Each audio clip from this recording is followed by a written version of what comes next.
که چیرې دوی په ښو ودو په ښو کرسیانو په ښو موټرانو کې ناست دي او دغه پر سړکانو باندې ناست پر دا میدانو باندې ناست د یوې میاشتې څه د یوه نیمه میاشتې څه چې د خپل د یوې ګولې په خاطر د یوې روزګار په خاطر چې د هر ځوان په غاړه لس 15 کسان سته چې دوی د هغه نفقه برابره کړي سهار د ماښامه پرې. دویم زه دا د سیمې تجارانو ته وایم چې هلته پر یوه ډوډۍ باندې په کروړو روپیو ورکوي 20 میډیا والا یې راغوښتي چې د دې ډوډۍ و خلکو ته وښکاره کړي. هلته پر یوه کوزده کې 15 لکه 20 لکه 10 لکه روپۍ تقسیموي.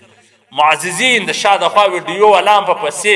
د پنځرانو بستې په لاس کې دې ته ورکه دې ته ورکه. عزتمنو دا پرون چې کومه واقعه په چمن کې پیښه سوې ده چې یو ځوان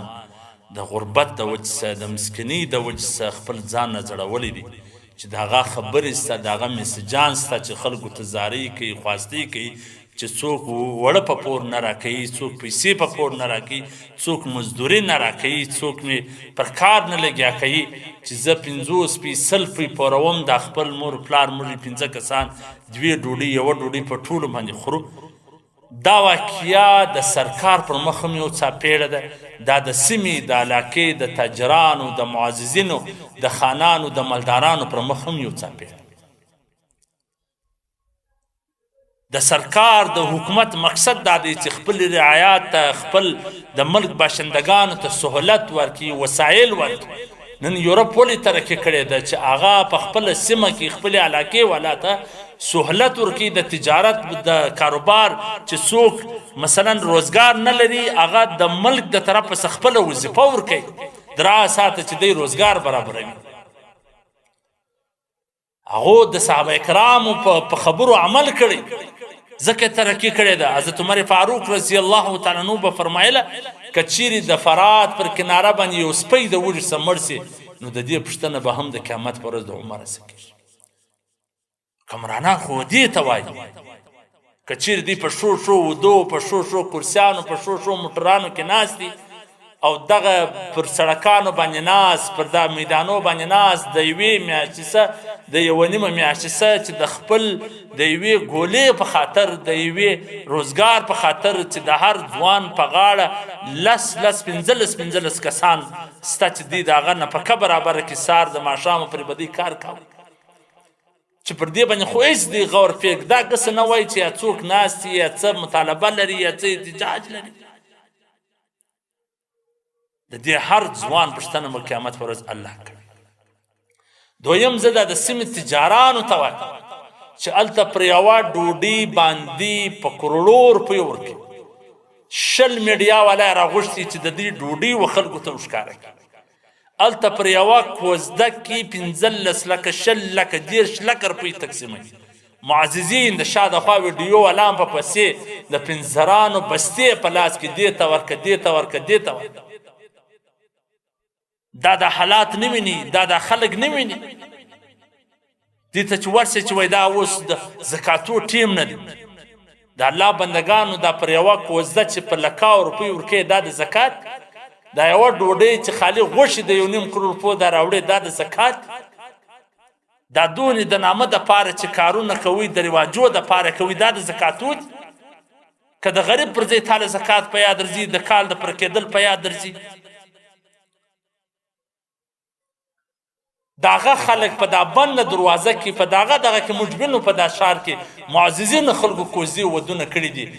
10 زره 40 زره وسړي ته کې دا چې ورته ناسي ټوله مالداره کسان ورته ناسي په دې کې هم په یو کې دا جرأت نشته چې ته دلته پر دغه مالدارانو باندې پیسې تقسیموي خو ورسه په دا په پرلت کې چې دا دونې کسان ناسي دا غریبان ناستي د دې د کورو پوښتنه وکړه د مسکینانو د کورو پوښتنه وکړه چې دوی ستاسو د ژوند سوال لري. نبی اکرم صلی الله علیه وسلم څه فرمایي ارحموا من فی الارض یرحمکم من فی السماء. پر مځکه والا باندې رحم وکړي اسمان والا به پرې رحم. موږ خپل یو پر بل کله رحمدلله لرو موږ کله یو پر خپل پر یو بل باندې رحم کړی زموږ مالداران زموږ تجاران زموږ غټ خلک د نامه دپاره د ځان ښکاره کولو دپاره په کروړو لري لیکن د مسکین پر ځای باندې د اسمان دا بله خوا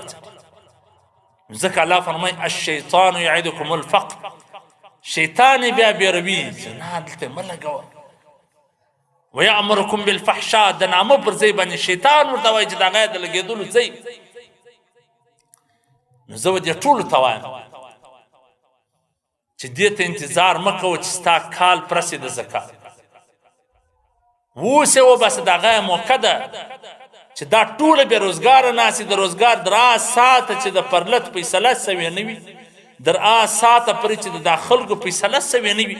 دا خو یو په روزګار پسې نه دي وتلي دا ټوله سر کښېني در ماښامه ناست چې کله دا ختم سو بیا چې دوی په روزګار پر هره خوا چې ځي د دې فکر به څوک کوي نو په کار دا د عزتمنو یو پر بل رحم سره وکړي چې داسې ځوانان ځي چې دوی د غربت د وجې د مسکینۍ د وجې سره دا هر څوک کولی شي چې د خپل کور سره یو کور بل روان کړي چې پخوا دې غوښې په مثلا تا په هفته کې 3 واره خوړلې اوس یې 2 واره دا یو واره و دا نور ته ورکړه چې پخوا دې په ناشته باندې یوه ډوډۍ د شاتو د کوچیو د دې سره خوړله اوس نیمه یې وخوري دا څو وخت تکلیف دی دا څو وخت په خپل ځان باندې تکلیف راولي دا خپل ځان سره دا خلک شریکان نو بیا به اسمان والا پر موږ باندې هم رحم